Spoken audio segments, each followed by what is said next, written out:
Kayla Weis, and thank you all for coming. First things first, make sure you got your cell phones silenced. And if you could refrain from using them during the show, that would be great. The glowing screen can distract other audience members in the actors, so fantastic. Sorry we're getting started a little late. We're having a little problem with the lights. I think we got it fixed, but if it happens again, if the lights just go out, we're just going to roll with it for the actors just keep going. And it's happened a couple times, but it usually just lasts a little bit. Usually, I think. But anyway, enjoy the show.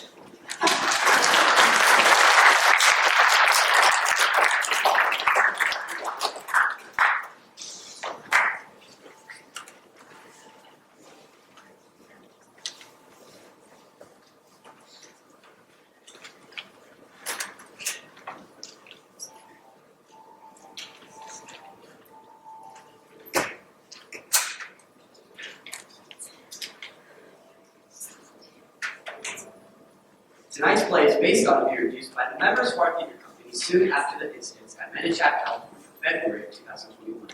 The interviews were filmed.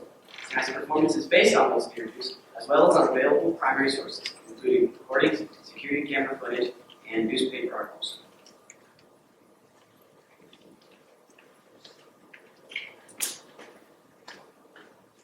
Should I start? Already rolling. Okay, so I'm just going to start with the story. When I was much younger, way before I got involved with law enforcement, I had this idea that I wanted to be an artist, and this was New York. I lived in this 5th floor walk-up, tiny studio. And, I'm trying to be a painter, so I'd make tables during the day, and I'd stay up at night doing my watercolors. I'd stay up till 3, 4, maybe 5 in the morning, and this was how I noticed that I had this neighbor. I'd hear his alarm go off at 3 a.m. and he'd say, "Not again."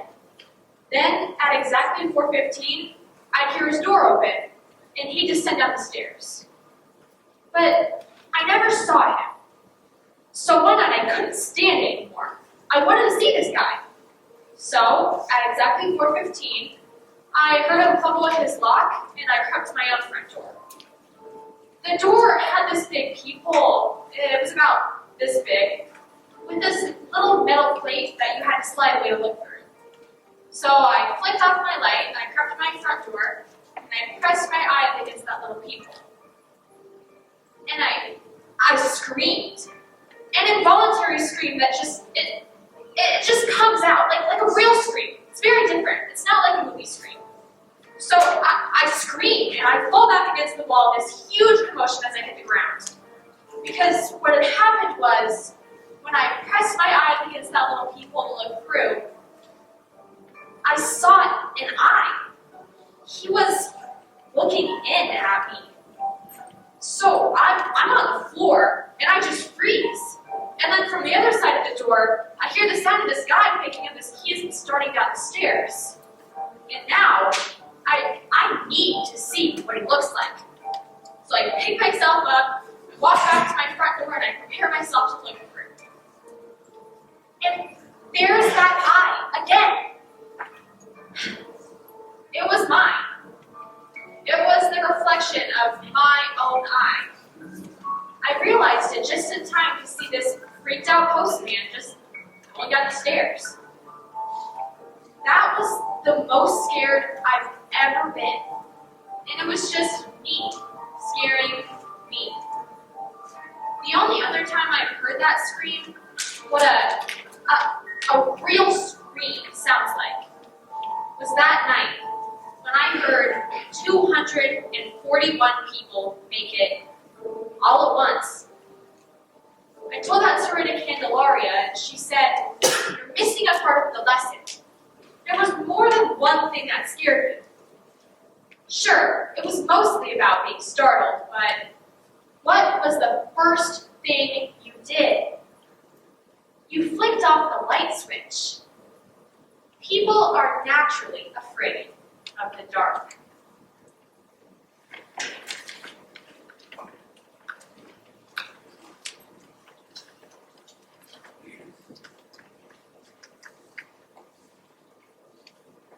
when I was 8, we lived in a house in Dunbar, North Carolina. That was a quarter mile from Kendall Avenue, the main shopping street. It was a tall house, and from my bedroom on the floor. Keep going. It was a tall house, and from my bedroom on the fourth floor, I could see a billboard. It was an ad for Diet Coke. In the picture, 2 guys and a girl clowning around, but exaggerated. They were posing for each other. I loved that billboard. To me, it was a picture of infinity. Models acting like people, acting like models. It was the first time I encountered recursion, something that bends back into itself, that refers to itself, and so becomes a loop. My name is Candelaria Ortiz, and after the Oak Box incident, one of the things they wanted to know was, or they tried to understand from every angle: criminal, psychological, biological, and philosophical. That is why they brought me.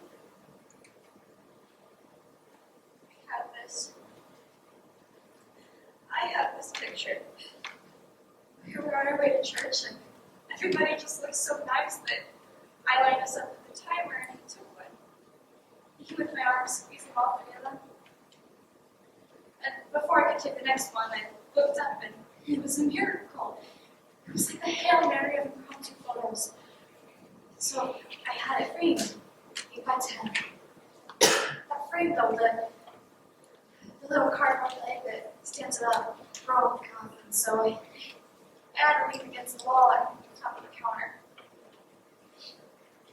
At night, when they're all headed out to play, I noticed it slid down, so I picked it up and leaned against the wall again. So one moment of grace, he walked out that door. I looked at that picture. Menachap isn't a town anybody outside of Ensemble County has ever heard of. But once you get off the 234, it's all rolling hills and green. Most people travel to parsing farming. Yes, there are parsing farms, big ones. Not a lot of people move here, but not a lot of people move. I like it. It's peaceful and safe. My wife had pink eye, so I was going to pick up our friend Harvey. And when I got there, he says, "You're just in time. The kitchen is a disaster." I'm a contractor, not a plumber. But I said, okay. After about 5 minutes, I said, look, it's either going to be the clog or the show. You okay blowing off the show? He says, sure, then we can grab a drink afterwards. I said, okay, but we're going to pretend we went to the show. So I'm brand new to this job. I mean, it's my 4th day ever as a detective. And I really want to do a good job, but I can already tell that I'm not. It's stupid things. Being new in a place gets in your way in ways you don't expect. Why are there 2 conference rooms with the same name and the fax machine? Do you press 9? Do not press 9. And the people are not. Just edit this out, please.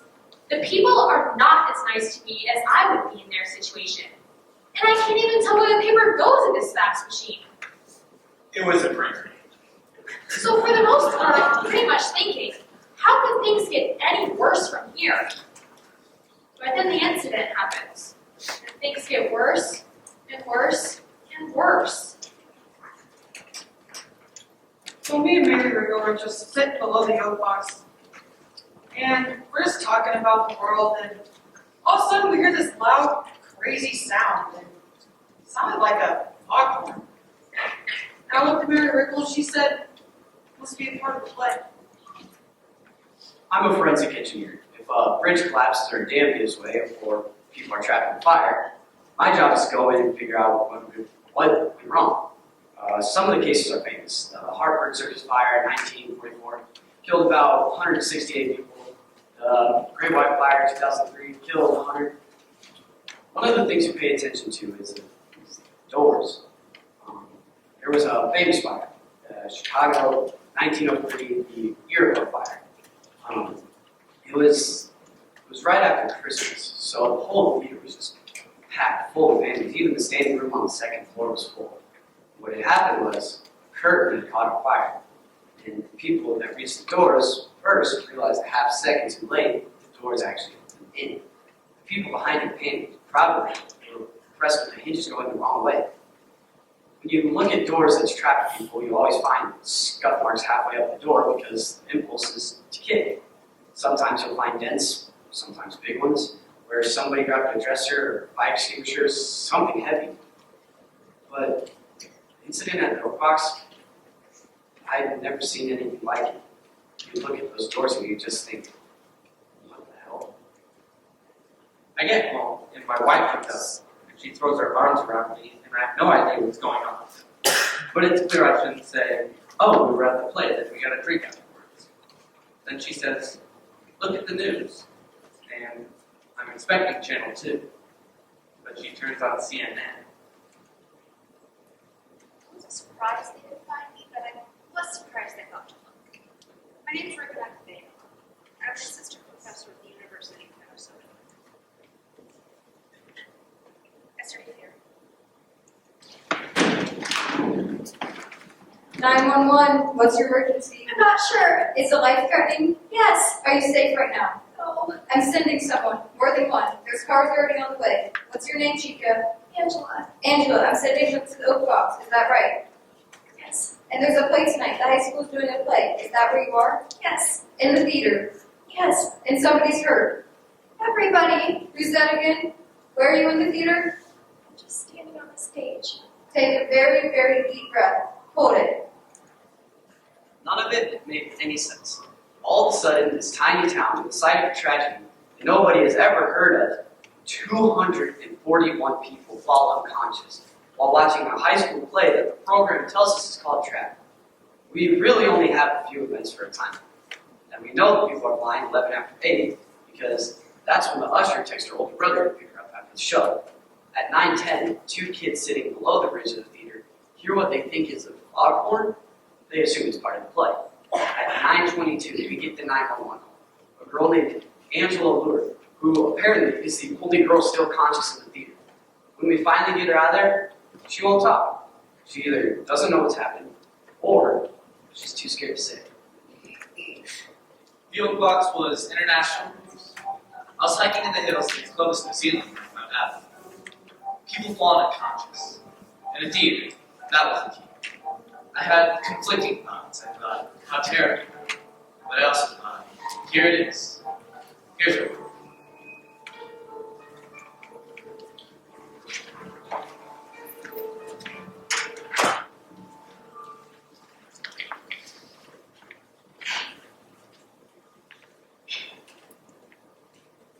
I didn't hear about it until morning, but it's on every single channel. I got that weird feeling you get when you see something on TV that's right in the neighborhood. Oak Box, again, there's no way this is a coincidence. Everybody was like, that was 1946, but I don't care if it was 1946. One theater, 2 tragedies, there's gotta be a connection.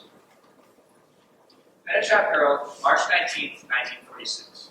Bond measure 2A. Funding for a new theater palace on the separate bluff passed with 54% of the vote yesterday. Mayor Roger Wegman says, we intend to use this money to construct a building that will attract visitors from all over the country to Menachap County. The search for an architect is set to begin immediately.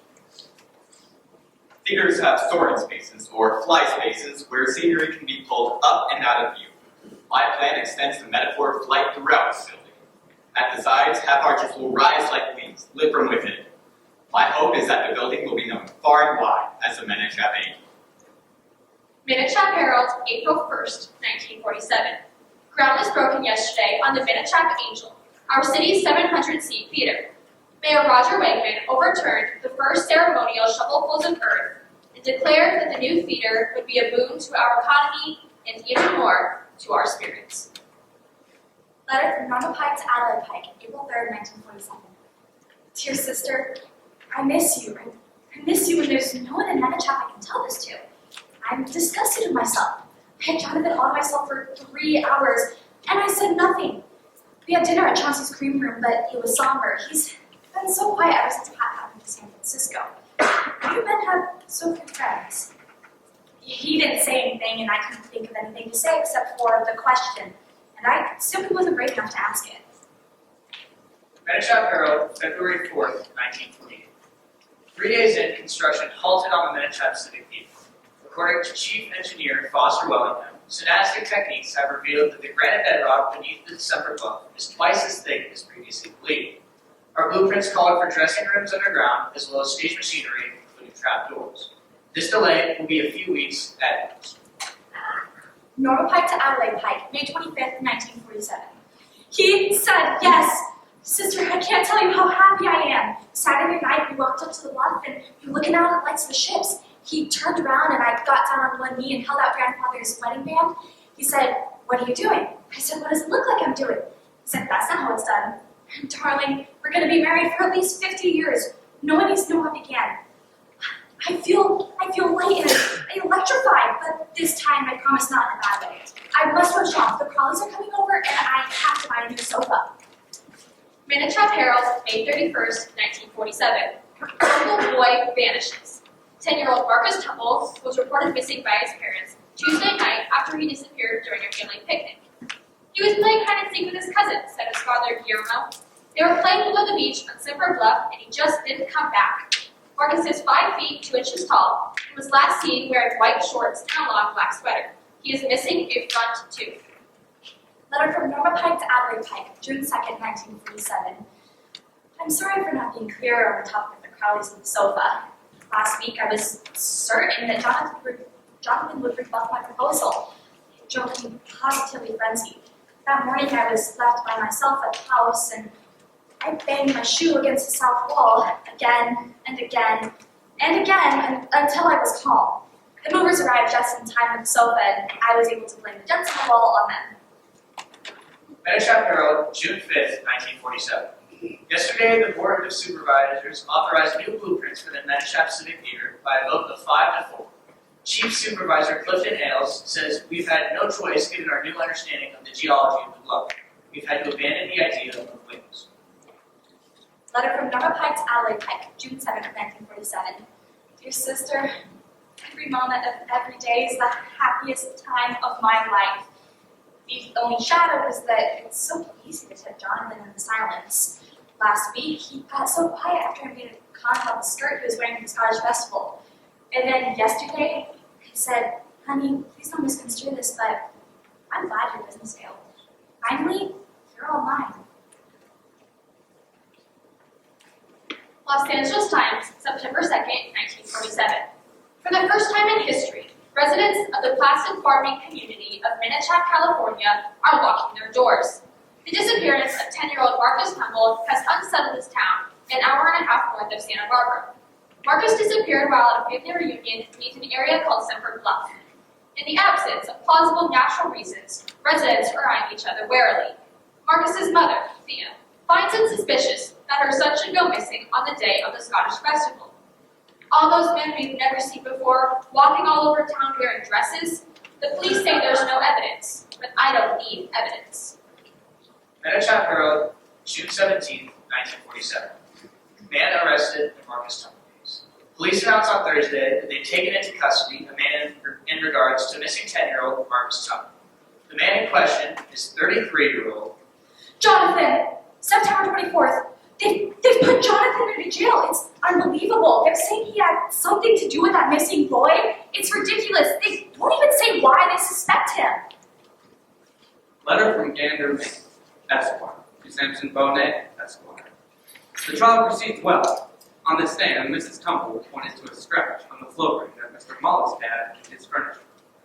She positively identified it as the float ring that belonged to her son. Mrs. Tumble is not our only ally. Watch the jury as they watch Miss Pike. When her fiancé grimaces, she grimaces. When he looks downcast, so does she. She impeaches herself as a character witness. She will be eager to testify on his behalf. We must not appear too evil. Excerpt from the transcript of the trial at the courthouse by the sea. Cross-examination of Jonathan Mullis. So the float ring that I'm holding, you claim that you picked it up on the beach. Is that correct? Yes. Why would you do that? I don't know. I just did. Were you afraid you might drown? Laughter in the courtroom. Objection. Sustained. So on the afternoon of May 3rd, the afternoon that Marcus Tumble, You claim to have been taking a walk, a 4-hour walk, on the beach. Is that correct? Yes. Were you in the habit of taking long 4-hour walks in the middle of your workday? No. Had you ever taken such a walk? No. Did anyone see you? Well, so it was a weekday afternoon. You work at Mom's Delivery, shipping and transcription. Is that right? As a typist. Yes. How long has that been your employment? About 3 weeks now. 3 weeks. Yet you felt comfortable taking 4 hours off. I needed to think about my place in the world. So you took this long walk without telling anyone.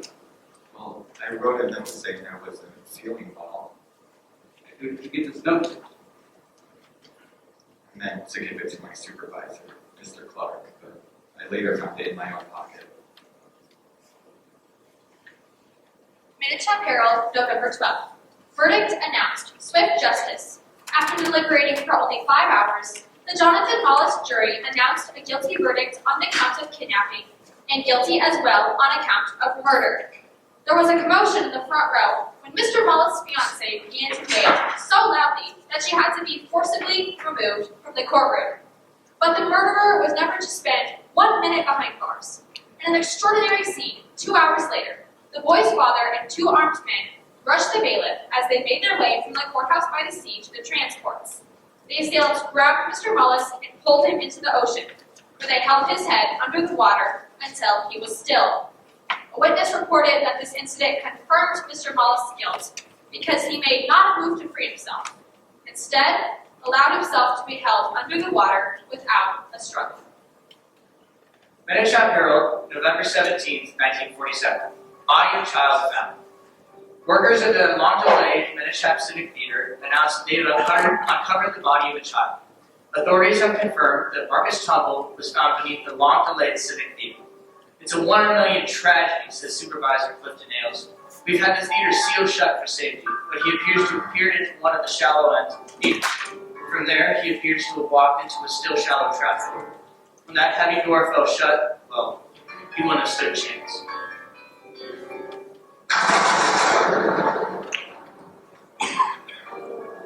Menachap Herald, February 1st.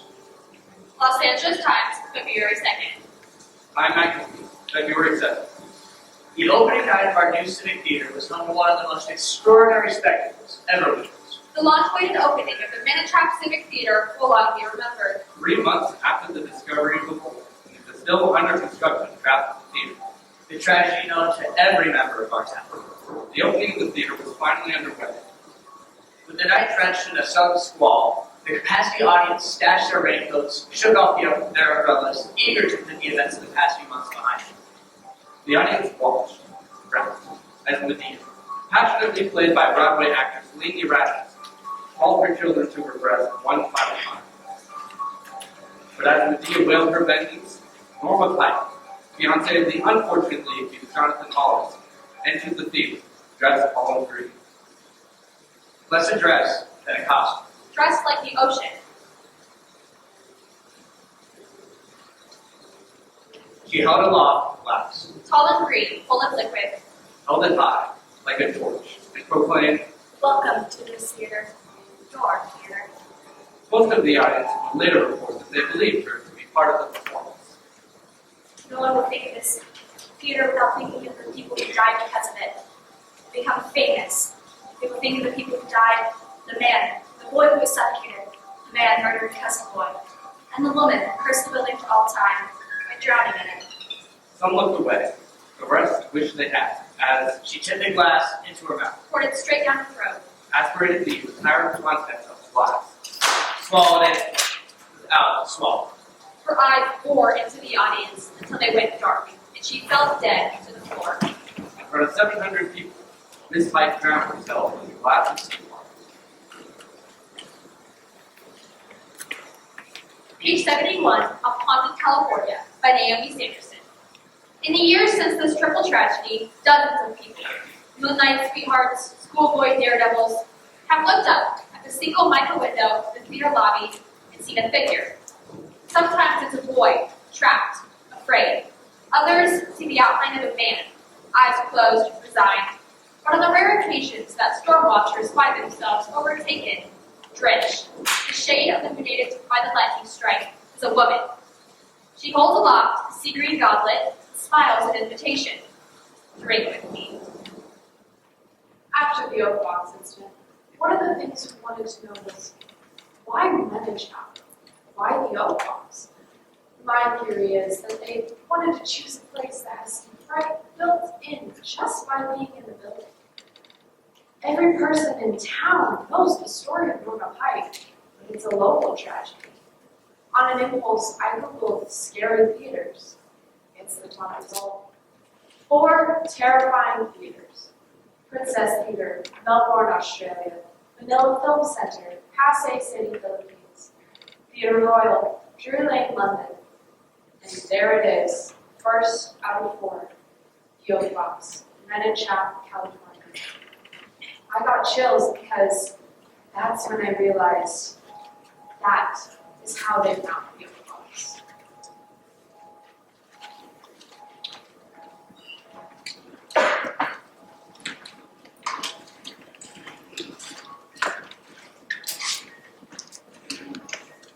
It was that Sunday morning, 18 hours after the Oak Box incident. 236 audience members, 5 cast members on the ground, breathing, thank God. But 2 mysteries. 1, what was wrong with the bodies? That was the first question, of course. And 2, the doors. How do we make any sense of the doors? Could you tell us your name, please? I'm Avishay. I'm the Chief Forensic Engineer with the California Department of Infrastructure. I'm Ephrain Salas, firefighter at Station 41, Menachap County. I'm Isaiah Funke. I'm a neurobiologist at UC Berkeley. I was the first one in the theater that night. I was the one who carried the girl off stage. Before we got to her, she said the thing we couldn't figure out. 4 words. It was the first thing I noticed about the bodies was the absence of what we call relative resonance. It's the tendency of people in tragic situations to cluster. In a room as trapped people, we always find maybe like a mother holding a child or friends holding friends. But the Oak Box was different. People who didn't know each other sometimes fell on top of each other. People who loved each other might sprawl in different directions. Theater number 1. What about this one? Sarah West. She was almost to the door. Was she leaving? Oh, look at the way she felt. She was running. She had headphones and she wasn't paying attention to the play. Can you tell what you were listening to? Yeah. Give the petty number 1. Shoot the Petty number 1 by Herald. Yeah. Something else is strange. Hache. Something wrong? I didn't know you knew my name. What do you notice about the bodies? Programs. So many people are holding them. Holding them like they've been trying to read them up until the last second. That's what I noticed too. It was the speed that threw. What could have overcome these people so fast? Maybe a gas? Maybe an electric impulse? We scoured the ventilation system. There was nothing. I was in the theater a lot. I wanted to see if I could help out. I said to the fireman, any thoughts on what could have overcome these people so fast? What makes you think it was fast? Of course it was fast. That's when they brought me in. Figuring out how long someone's been unconscious isn't actually that hard if you have the right equipment. You see, after someone loses consciousness, their body temperature drops by 2.5 degrees, but that takes a while. So instead, we attached electrodes to their foreheads, or microthermometers. What we found was a surprise, to say the least. It didn't make any sense. The first of all was Paul Schmidt in CV9. Second was Anna Stroheim in C31. The first 26 people didn't all fall at the same time. They fell one by one. I said, are you sure of this? Theater camera. Continue. I said, I'm positive. Look at this. It's the CV chart for the Oak Box Theater. What do you notice? Next was F38.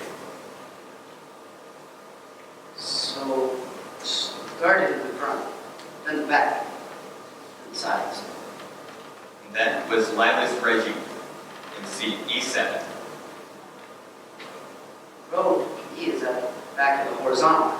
So it started in the front, then the back, then the aisles. Exactly. It works that way until the 26th birth. Franklin James. Oh, I know Frank. Whatever happened here, it worked its way from the outside and worked its way in. Like something cooking. This doesn't seem like a natural phenomenon. This seems like attackers. Agreed. 241 people fall unconscious one by one. Like they got snuck up on. But that doesn't make any sense because they can literally see every other person falling over. There's no... I don't see how humans can do this. Maybe what? Not sure. Hey, could you guys shut up for a second? Did you hear that? There. There. I don't hear anything. I lived in Alaska until I was 10, so I'm really good here. Your ears are always covered. There. It's like the bodies are making chirping noise. Which bodies? All of them. On Sunday morning, we had 2 mysteries. Sunday afternoon, we had 3. 1, what were the sounds Ephrain was hearing? 2, what happened to these bodies? And 3, the doors. They had 45 minutes to leave, and the doors were wide open.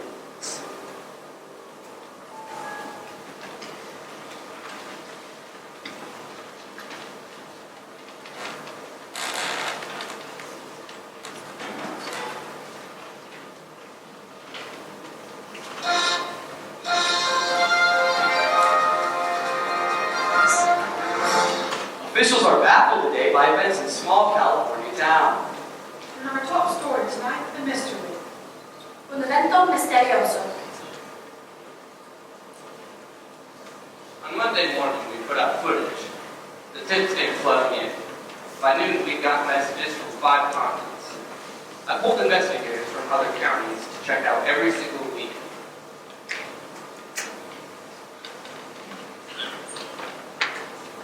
I got the slush pile. It was bigger than all the other piles combined. And it had more crazy than I knew was in this world. I read a book once about intelligent monkeys. My name is Stop Kaster, putting so you know you can stories trust on me. TV. I'll help you. Are they moving at all? Are they twitching? Something like that just Just trying happened. with dead bodies on TV disturbs me. Erica No, has it's the been one on one the left. for it, but...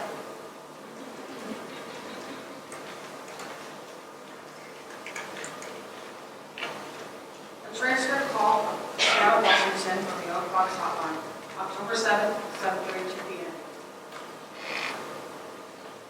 Smokebox hotline. Hello. My name is Mary and Chip. What I'm about to say will sound crazy. Uh-huh. Is this a secure line? Yes? Why? I'm about to tell you something, but you have to promise not to hang up on me. I can't promise that. You've got a theater full of people who fall unconscious. Yes? And by now you've probably figured out they were all attacked one by one. How did you know that? I think you're dealing with something called paradox. Paradox? What are paradox? Let's start with what they're not, which is human. Now I am going to hang up. Are all of your victims still alive? Yes? Well, they won't be if you hang up. You have less than a week till their hearts start to stop. Paradox. They look human, but they're not. Why haven't I heard of them? Hello? Is somebody there? Sorry, I heard something. You haven't heard of Paradox because they don't want you to. And because their attacks are rare. They're like locusts. They attack once every 16 years. Their last attack was in Gulfside, Scotland in 2006. And then 16 years before that, they attacked Iceland. And then 16, and then 16. This is a swarming behavior. They attack, mate, then they all die. All but one. A caretaker watches over the larvae as they grow. This means that all Paranon are 16 years old. All but one. Okay, thank you. I've made note of your call and I'll get back to you if necessary. Were there an unusually high amount of new students at Menachap High School this year? Yes, And at least one new teacher? the theater teacher. What happened to the last one? She died. Suddenly, with no apparent cause? Yeah, why wouldn't anyone else have heard of these things? Oh, What? nothing. My house must have blown a fuse or something. I can't see a thing. There are 4 of us who are hunting there, but at the same time, they're hunting us. And of course, they have the advantage. Which is what? They know for sure that we exist. Who are the other 3 people studying them? There's a zoologist in Colombia named Kenosha, an evolutionary biologist named Melissa Funke, and a professor at the University of Toronto. She studies here. Who's there? Who's there? Then I heard a click. Call in to 737. I tried to call back, but the line wouldn't go through. I sat in the call room for a long time, thinking that I had a choice to make. I could march into Sergeant Brock's office and say, I know this sounds crazy, but I think I might be onto something. Or I could move on to the next call. As ridiculous as it sounded, I believed it. But I was new to the job, and I was already screwing up. So I moved on to the next call. We didn't know what we were studying at first, hunting. As it turns out, a Bolivian named Kayla and her postdoc Amelia Pente figured it out for us, and they won a Nobel Prize for 2018 for their work. Estábamos estudiando algo que la gente había notado durante los siglos. We were studying something people had noticed for centuries. Se llama el enigma de la viuda negra. It's called the Black Widow conundrum. When an insect gets caught in Black Widow's web, the spider doesn't attack right away. Instead, it follows a particular, almost ritualized pattern of movement. The struggling moth knows that something approaches, slowly. The widow moves itself into view, large, black, and shiny. The insect panics, jerking the web up and down. The spider lifts her forelegs, revealing a blood-red hourglass. Adrenaline flows from the moth into the web. The strands are drenched in the insect's terror, and the widow bathes in it. It's a brilliant evolutionary strategy because the way to get nourishment from a different part of the animal. Every other predator on the planet feeds on the meat of its prey. These creatures subsist on the powerful chemicals made by animals who are terrified. They feed on fear. A creature that feeds us fear has a different hunting strategy than one that feeds on flesh. If terror is what sustains you, you need to create it. So instead of chasing the prey, you're not just trapping. The Venus flytrap and the black widow are the 2 most famous parents. A plant, an insect, but then there was an evolutionary jump. The idea that a species of paratrap could be capable of mimicking us was so far for us to get over and grasp that we had to take a step back and not ask, how did this happen? But why wouldn't? Why humans when there are thousands of other animals on this planet that are easier to capture? Evolution follows the prey. The juicier the prey, the more clever the trap. Every paradox chosen prey, their only prey, are the creatures on Earth most susceptible to fear. Human brains evolved in a way that made it very easy for them to see threats on the horizon. Was that a snake in the grass or a branch? Was that sound of a lion or thunder? See, that capacity for worry kept us alive for thousands of years, but when we emerged into modern civilization from the jungle, that capacity for worry didn't just go away. It just repurposed itself. So instead of being afraid of being eaten by a tiger, we're worried about tomorrow's math test. All the anxiety we produce is useless to us, but from a paradox point of view, it makes us the equivalent of a large, slow-moving snake. From the obituary of Mary J., professor of neuroscience at the University of Washington. Professor J was well-liked and well-respected. His unexpected unexpected passing has thrown a cloud over campus. Professor J is survived by his parents, Martin and Pandela J, and his grandmother, Thelma Lampkin.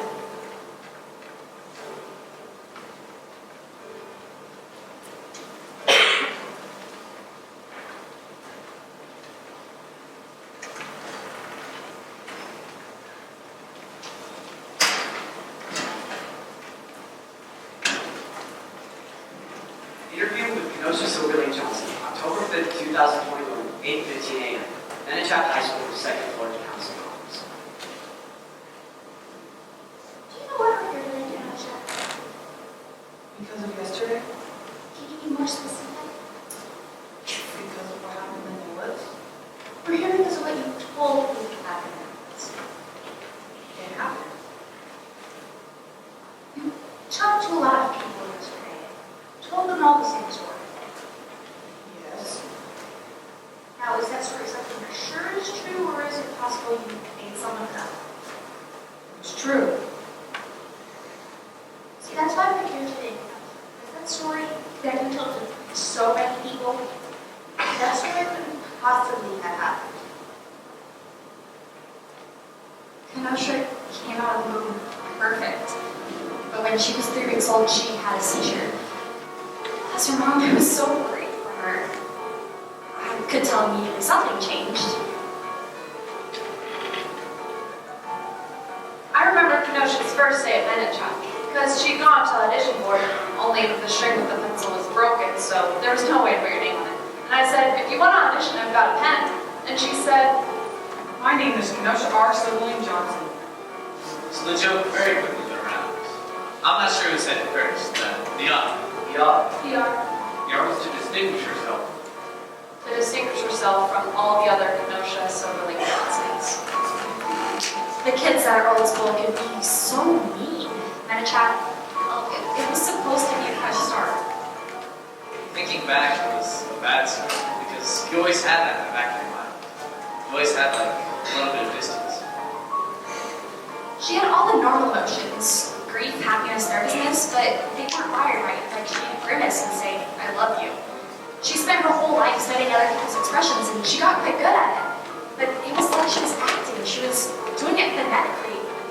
There was one thing she couldn't do and that was to lie. There was just so much going on, like what do you do with your hands, your eyes like up and down, she couldn't calibrate the information. She once told me she couldn't go to homecoming with me because her uncle was an astronaut. I wasn't gonna ask her, but it still made me feel bad. I'd give her lessons. I'd say, the situation is, you're 3 hours late, I'm frantic and I think you go. She'd go blank. I'd say, this is where you tell them that your phone ran out of juice. And she was terrible. I'd say, Kenosha, you've got to get this right, or else you're going to have the most boring teenage years of anybody on earth. The bench incident really was an accident. You know the bench. You know the benches. There were long tables with the benches, and Kenosha was sitting all alone. So I went up on the other side and I asked, is anybody sitting there? She said no. So I picked up the bench and I moved it over to our table so we could fit more people. But I guess it kind of worked out in her favor, because that's when Clifton decided to sit. Clifton? Where to start? Clifton's kind of perfect. The thing is that he's really nice. Kind. So sweet. We don't have like homecoming king or queens or any kind of prom royalty. But if we did, you'd be both kings. He just walked over and asked if he could sit with her. Well, there was one thing actually. When I saw her for the first time, her phone rang and she made herself smile without even checking who it was. You could hear it in her voice when she picked it up. Next thing you know, I look over and they're in the cafeteria and she's making me laugh. A lot of the times, Kenosha is hilarious on purpose, but not all the time. This one time, she had me laughing so hard. His head literally hits the table. She said, I like you more than water. You could see them everywhere together. He put his arm around her neck and I couldn't tell if it was romantic or not. so it's barely a week into school and the new girl standing in front of the audition board and the string with the pencil is broken. I wanted to be in a play for a while at that point, so I did some research and I found the best book on acting was Uta Hagen's Respect for Acting. It's really good and you should give it a read if you have any interest in acting at all. about the idea of Kenosha being involved in theater because, well, I thought she'd be quite good at it, being able to mimic people's expressions. So I said, honey, go for it. Kenosha, that story that you told us so many people, it makes those people anxious. I'm scared of that. Did they cancel the play? No.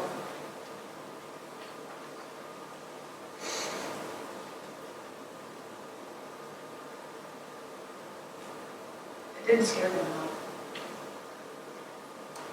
Why do you want to play next? Something bad was going to happen. What's going to happen? Can you tell me that? It was really early for the fall play to be down because we just assumed it had something to do with Miss Pendleton tragedy. Miss Pendleton was one of my favorite teachers. Such a shock. 2 days before the start of school, just bam, dropped out of a heart attack. She was 38. Didn't smoke, exercise. You know that just happens sometimes. She burst through the door the day of the audition and said, I nailed it. I saw Kenosha audition, and she was really good. I told her, you never know. She called me the next day and she was frantic and she says, I didn't get the part. I said, honey, that's just how it goes sometimes. She goes, no, I was the best one. So there could have been all sorts of reasons why you didn't get it. He goes, no, something's wrong. Something's up. The casting was pretty strange. We were looking at the list like, why don't I know these names? Almost every name on that list was new. Practically every kid who got a part that year was new. When she'd get too excited, Kenosha would lose her skill at imitating. So I start hearing these noises. And I was worried something might happen. I was at the first casting to volunteer for tech. And Kenosha comes marching in like she's going to make some sort of announcement. And then she didn't. She started to make beeping noises. That was a panic attack. She dropped down, hard, with one knee. She stopped breathing. She actually crawled out of the room.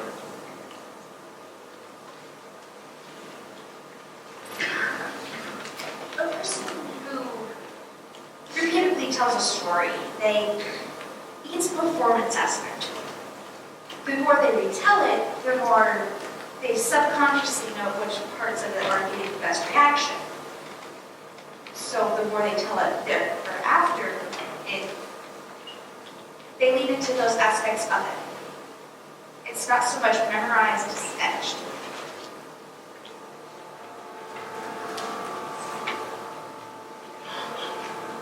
Kenosha came to me and she said, I'm going to tell you a story. Please just listen. She said, please just listen. Please, just listen.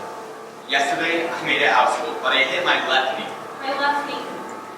Right here, so I couldn't go very fast. I was allowed to walk home on the highway as long as I faced the oncoming traffic. But I don't. But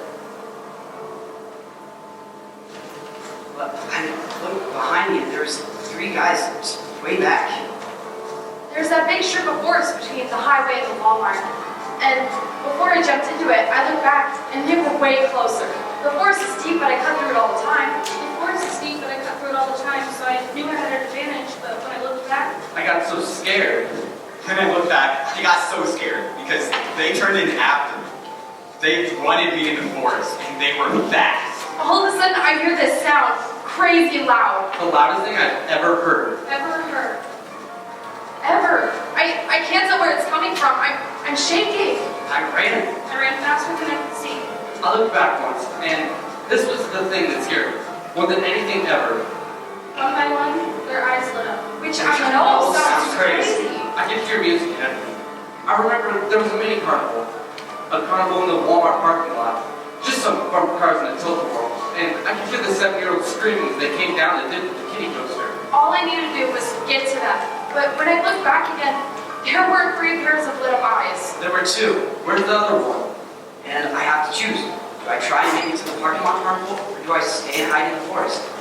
I know I'm close. I'm just, the scariest idea is that I'm just a few feet away from safety, that I almost make it. And the third one, he grabs me in his arms. But I can't do it. I can't go forward. People don't actually look up because we've got no predators in there, so start climbing a tree. I start climbing a live oak. A live oak, and halfway I freeze. The two of them get to me, and then the third one does, and they don't see me, even though they light the ground with their eyes. They start to argue. They have an argument about whose fault it was. Then the two of them grab the third, and he starts to scream, "Please, no!" They grab the third by the hand and whisper something in his ear, but I hear it completely clear. And after he whispers it, the third one starts crying. He falls dead onto the roots of a tree. And what he whispers is, "Can I tell you a secret?" Concentrate just a little longer here. You said that their eyes lit up. Could those have been flashlights? No, I know the difference. Have you ever heard of anybody's eyes lit up? No. So, is it possible you imagined it? If what you said happened in the woods exactly happened, the police should have found 4 sets of footprints, right? But they only found yours. They must have erased them. And the police followed your tracks to a tree, just like you said. But when they got there, there was no body there. They moved it. And what about that sound? That sound that they were making that seemed like it was coming from everywhere? It was a foghorn. Herald or foghorn? It was a foghorn.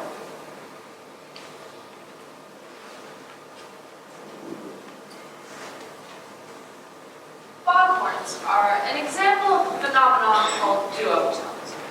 Sounds that mean different things in different contexts. In the distance, a foghorn is comforting.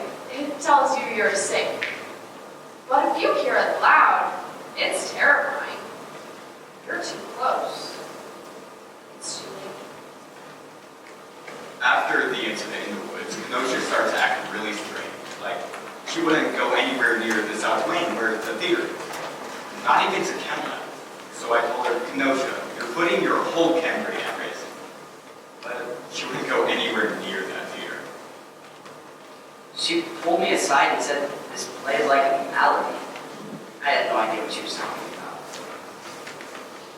She told me the play would be like a sick dog, only scarier. She said it had a greenish taste in her mouth. So I wonder if this girl had time for the class. She talked over a quarter of the school.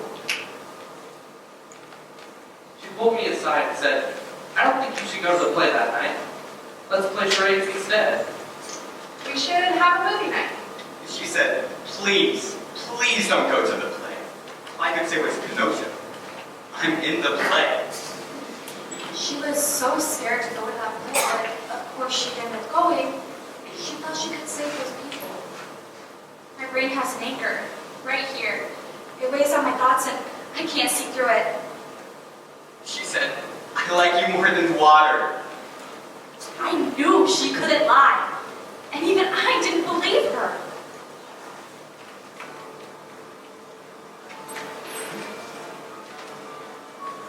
Email from Mary and Jay, 3 days before he was found dead in the study. Paradox are perfect replicas of people. These things pass for humans everywhere. They mimic our emotions. And the only person who has ever been able to detect a paradox is someone who is mimicking emotions herself. The girl who disappeared, Kenosha.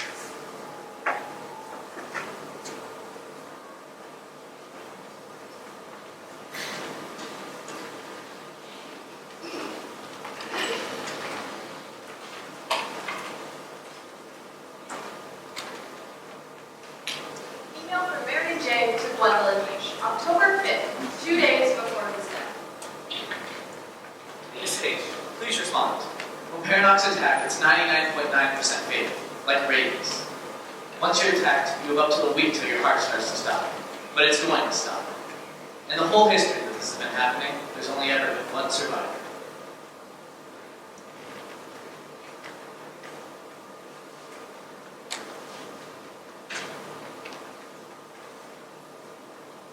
I was still working the slush pile. There was only one person who really knew what had happened in the theater that night. And if I wanted to talk to her, I was going to need an angle. I marched to Sergeant Brock's office without knocking and said, "Let me talk to the girl." I said the girl was useless. She said forwards to the fire pit, which doesn't make She wanted out of there. What if what she said was 4 words? Let me talk to the girl. I can get those 4 words.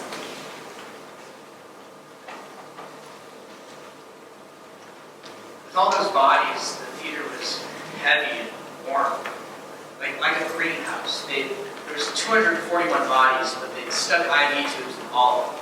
So the IV bags hung around here. And that's what she noticed first. Because the room was dark, the bags glowed. It was kind of beautiful. He said, "I'd like some time off." He told me, "I'm sorry, I need all hands on deck." Then Ephrain said, and he choked them. He said, "I know these people. I love these people. I wanted to see if I could figure out what noises these bodies make." But he said, "Nobody hears these noises except you." He said, "That's why they need me."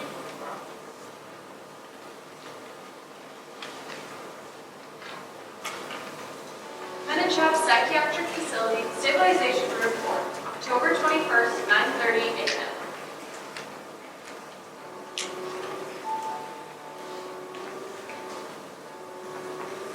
Angela, may I come in? I'll stay over here. My name is Gwendolyn Hache, and I'm one of the people who's trying to figure out what happened in the oak box that night. Does that security camera bother you? It shouldn't. There's nobody watching you. The camera's just there in case if something went wrong, which it won't. We could look back later and see what had happened. I feel like I know you. Everybody, anytime I mention your name, your whole face bubbles up. They talk about your soccer, your sense of humor, and that CPR class you organized. Right now, a lot of people need your help. Whatever happened in the old box, it's still going on. I have this theory about what you said to the fireman. See, what he heard was 4 words, but what I think he said was 4 words. Can you tell me which one of those it was? I have something I want to ask. Get away! Get away from me!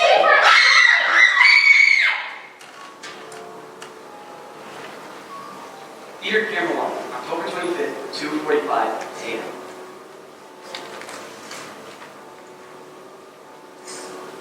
Anyways, I'll be back to check on you later.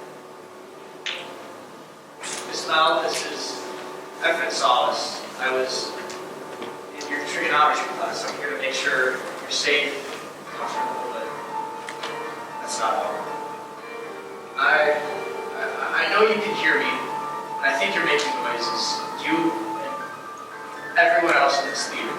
And if you can make any noise for me at all, just try me. I have great hearing. The year I was in your math class was the year those midterms got stolen off your desk before you had time to grade them. Make a noise if you remember. For me, it's a nice memory because I was one of 6 kids who had that period free. But instead of making me a suspect, you deputized me. I was new to school and nervous, and I didn't tell you how much it meant to me to be trusted. It shaped me as a person. It's part of why I fight fires.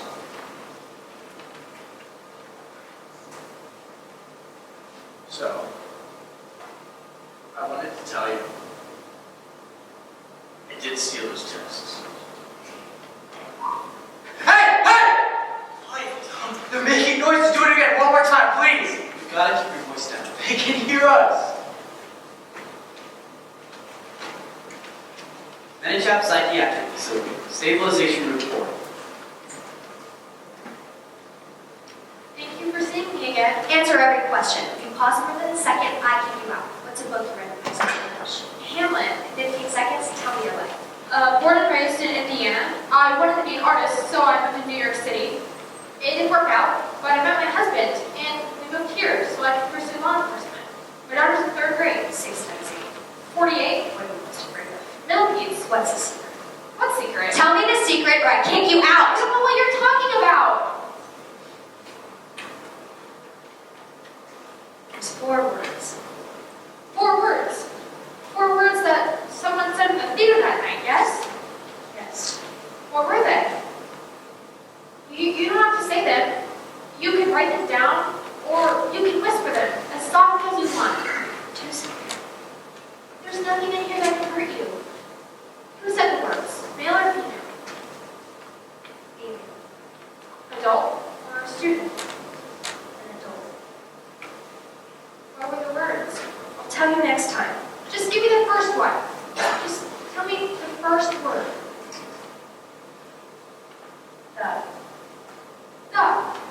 The first word is the. Thank you. Theater camera 3.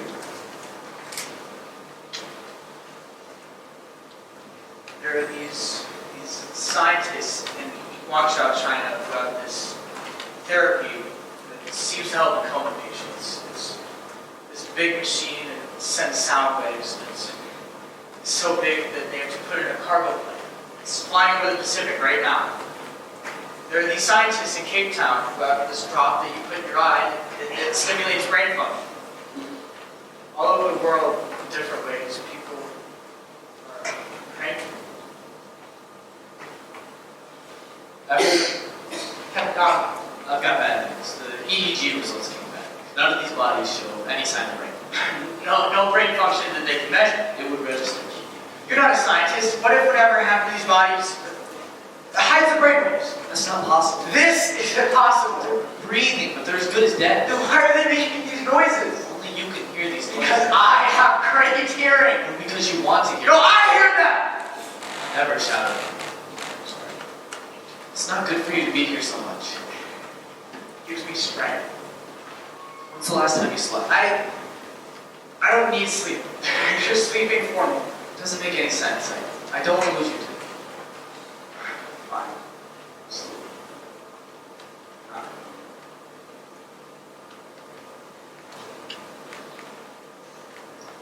Menachap Psychiatric Facility. Stabilization Room 4. Angela, I asked the orderlies to be able to sit from the rec room. And I brought sheet music if you feel like playing. I'm just gonna set this here.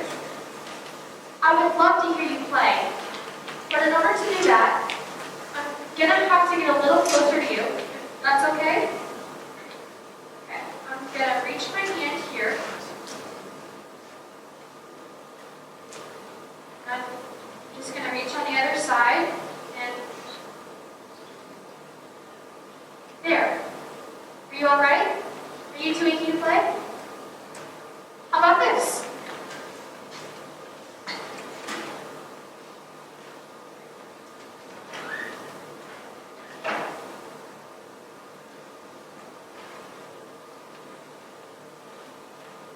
Jim Petty, number 1, by Eric Satie.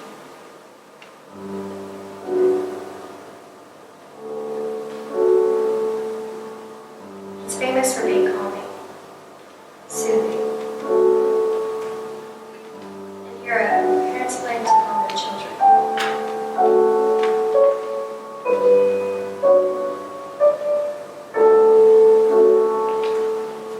It's beautiful.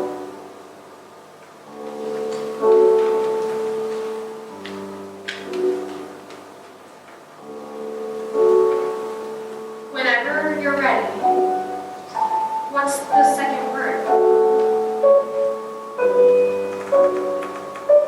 Plays. Plays. The plays. What's the third word? Let the music calm me down. Not. Good. The play's not.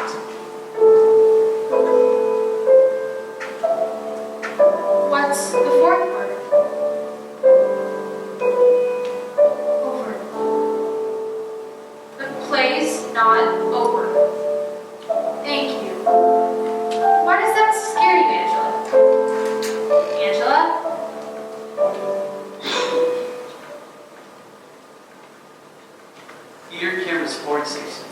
14th, 4 p.m.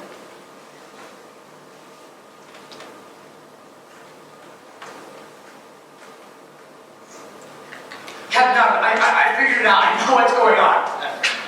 Here to escort you out. No, Yes, sir. no, but I figured it out. I'm worried about you. No, listen, haven't you ever had a bad dream where something scary is chasing you? You can't make any noise except these teeny tiny little squeaks of people outside the dream can hear? That's what they're doing. They're trying to scream their way out. Ephrain, you know I like you. I think you respect me. You do. You're not in your right mind. Alright, yeah, fine. I disagree. I'm ordering you to come with me. No, they need me here. There's no they here anymore. Oh, I hear them. The debate now is when to take them off license. No! The doctors made this The decision. doctor's got it wrong. Ephrain, I need you to come with me. Or else what? Or you're fired. I don't care about that anymore. What department in the country will hire you? I'll change careers. I'm 2 seconds away from dragging you out of this theater myself. You're not big enough. I brought deputies. I'll slip between the backs. God, get out of this theater right now. No. Guys, No, listen, they're still in there. Please listen to me. I need you to know something. I need you to know that you're loved. This town loves you, and God loves you, and I love you. I'm not going to let anything happen to you, but I need you to do something. Please, just reach out to me. Reach 1%, and I'll come back for the other 99.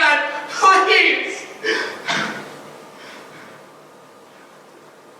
let's go, Ephrain. Shh. Did you hear that? I hear it. I did too. So do I. They're in there. We just have to find a way to get them out.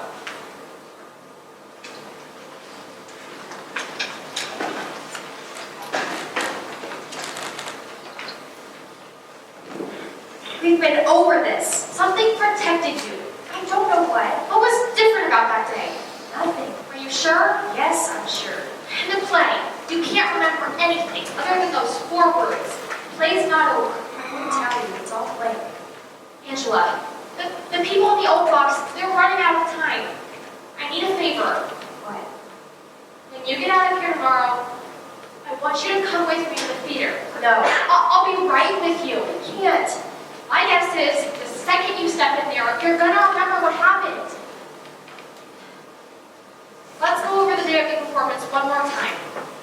It's just a typical Friday.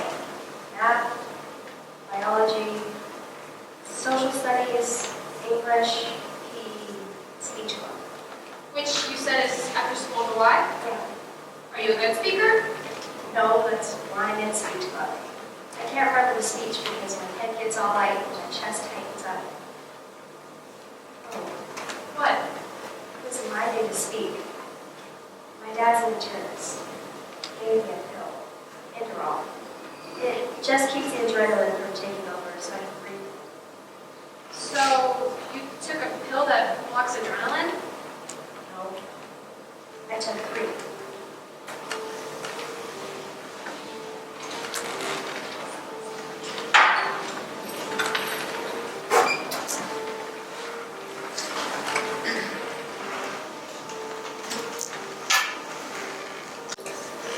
Fear isn't rational. Scary movies make us wince even though we know nothing's going to come through the screen and hurt us. But, if anything, it's the theater that should be scary. Unsent email from Marion J. to Gwendolyn the afternoon of his death. The attack is so simple. The paradox says, can I tell you a secret? This makes the victim think of all the scary things that the secret might be. They whisper something. One of their incisors punctures the ear and drains every bit of adrenaline out of the body. These things scare me. I study them at a distance. They're right at the border between the monsters who pretend to scare us and the people who actually do. Theater cameras 1, 3, 4, 5, and 6. Final recording.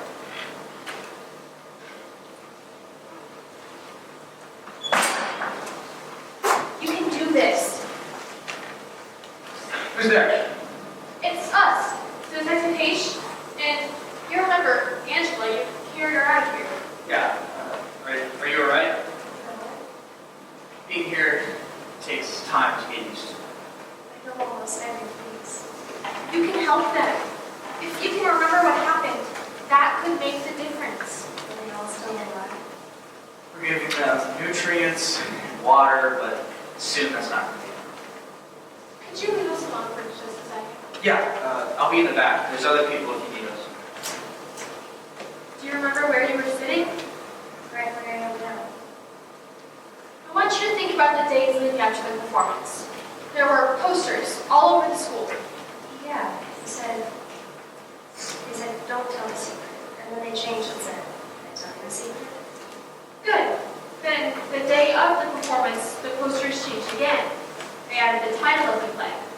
Do you remember that? No. It might help to get up on stage. No. Just come up here with me. You made a phone call to come up here. Do you remember it? No. What's the last thing you remember about that night? I was running from the parking lot. I was late because of the speech club, but it turns out I didn't have to worry because there was some kind of electrical problem. Angela, come up here with me. I'm not going to let anything happen to you.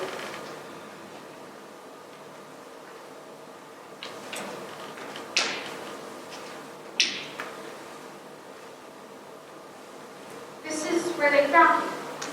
I want you to do something. Take a really deep breath. Now lower your head and close your eyes. On the count of 3, I want you to lift your head and open your eyes. 1, 2, 3. 911, what's your emergency? I'm not sure. Is the life threatening? Yes. Are you safe right now? No. I'm sending someone, more than one. There's cars already on the way. What's your name, Chica? Angela. Angela? Angela. I'm sending them to the Oak Box. Is that right? Yes. And there's a play tonight. The high school is doing a play. Is that where you are? Yes. In the theater. Yes. And somebody's hurt. Everybody. Who's that again? Where are you in the theater? I'm just standing on the stage. Take a very, very deep breath. Hold it. Angela, what were you thinking about? Ian. Calling for help knowing it was too late.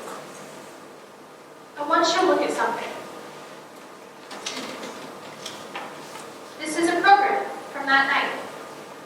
And that is the title of the play. Trap. What's wrong? It was right in front of us. What was? It should have been obvious. The play was a trap, and it was even called Trap. The play was in sections. 1, a picture of infinity. 2, the Oak Box. 3, what held us. What held us? Something had happened in the theater, at a school play. Everybody in the audience had fallen over, unconscious. But what happened in the play? What was the story about? That is what it was about. In the play you were watching, people had fallen over unconscious in a theater? Yes, it was mostly interviews, like a documentary. Everybody in the audience had fallen over except one girl. And in the play, what had happened to them? There were these creatures, things that looked human, but they weren't. They were called paradox.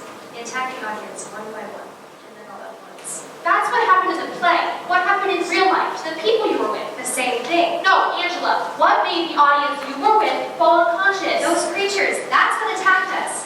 They look human, looking like black widows. They feed on fear. Those were things in a play. They're not real. Yes, they are. Promise they're not. They confuse people. The play was about all the things that were about to happen to us. So when it started, we couldn't tell what was real and what wasn't. Creatures who feed on fear and put on plays? It's ridiculous. Sounding like they're ridiculous is how they hide. Even if they were real, they're not here now. Take a very deep breath. Hold it. Stay away from me! What's wrong? What's here? What's in the theater? Are you okay? I think we're okay. Should we leave? No, I just got freaked out. This place. You need to stay. Please, for a little bit. Tell me more about these creatures. The final section of the play, which was also called Trap, Herald started to attack. Attack the audience. Yes, How did they do that? one of the girls in the story, she walked down into the audience. She was narrating what she was doing. She stopped in front of the boy, and she asked a question. Can I tell him the secret? She leaned down and whispered.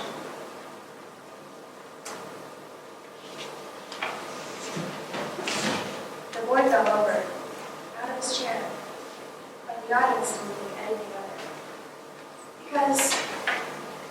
looked at the program, it said fallen boy.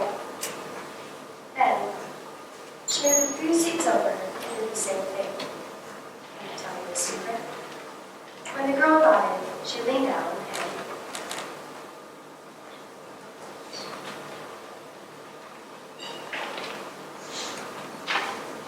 there was something he couldn't understand at first. If paramedics depended on fear, why were these people falling over? They didn't think it was real, so they should have been safe. The thing is, they weren't afraid of death. What the people were afraid of was that after a bandanas were in the ear, they'd have no clue what to do. These people have stage fright, which, as it turns out, is just as fatal as fear of death. And the time she got to me, I was scared. She whispered to me, but nothing happened. You'd taken the Enderall. Yeah. How many people had fallen over by then? A lot. And why wouldn't somebody have just left? They thought it was just a play. Someone's cell phone had gone off, but if you looked at the program, it said cell phone guy. Can I tell you a secret? Stop! Stop the play! Who's that? My name is Kenosha R. Silberling Johnson. Everybody, listen up. In a calm and orderly manner, leave the theater. You have to leave the theater for your own safety. There was a small child trapped in the car in the parking lot, so you all have to check to make sure it's not your car. Worst liar in the world. Please leave. They think you're part of the play. You're the one playing me. Yes? You're not human. What am I then? A paradox. You're human and you are. Stay away from them. Now will you leave? They think you're part of the play because you are part of the play. No, I'm not. Then why are you in the program? I'm not. Yes, you are. Right here. Real Kenosha. This is a trick. There's a part where you get chased in the woods. You made up a whole part of the play just in case I came back during the attack. That's part of the script. There is no script. Right here. That's not real. This is a trap. It's a high school play. A perfect trap. Everybody's to come and nobody's allowed to leave. They feed on anxiety. You've only lost a few so far, but that'll change fast. The lights will go out, you'll hear a crazy loud noise, and their eyes light up as they start to feed. There's nothing you can do to get them out of their chairs. I don't have to get them out of their chairs. I just have to get rid of you. Good luck. I've been hiding in the theater the whole time, preparing a surprise. What surprise? If I told you, it wouldn't be a surprise. Everybody, they're feeding on your stress. So smile. Relax yourself from the outside in. Now take a huge breath. Do it. And relax. I promise you will not be called on as part of this performance. What's wrong with you? Nothing. Then why are you wilting? We're acting. Stop. Can I tell you a secret? No. Let me tell you a secret. I can wake up the rest of the audience. How? I can do it. I don't believe you. Your only chance to save them is to play with me. Can I tell you a secret? Go ahead.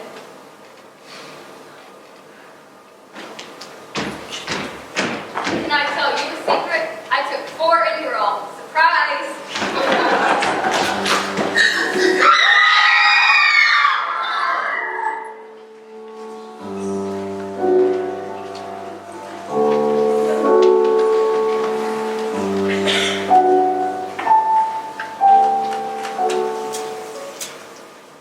That was the sound I heard that night.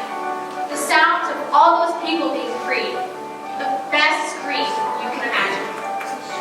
25 days after the events in the Oath Box began, they came to them. My name's Angela. I live through the Menachap here in Town. My name is Clifton Barnes. I survived being in the play. Mara Aoki. I'm alive because Kenosha R. Silberling Johnson. Kenosha saved my life. My whole family was in the theater that night. Thank you, Kenosha. Thank you. We love you, Kenosha. Everybody who's been a part of the attack hadn't remembered the thing, but it changed them, like it changed all of us. I helped us be healers. I got a medal. I got a promotion. I've been afraid. And I got Kenosha. For a few weeks last year, the town of Menachap, California became famous. The fame went away fast. What had happened seemed impossible. Psychologists wrote it off as an example of mass hysteria. People getting scared of a place that already scared them. I lived through the events, and even I'm not sure. Did it really happen? Or was it like that the people? The most scared I've ever been. It was just me scaring me.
It was like the knockoff fairy tales of all the Disney characters.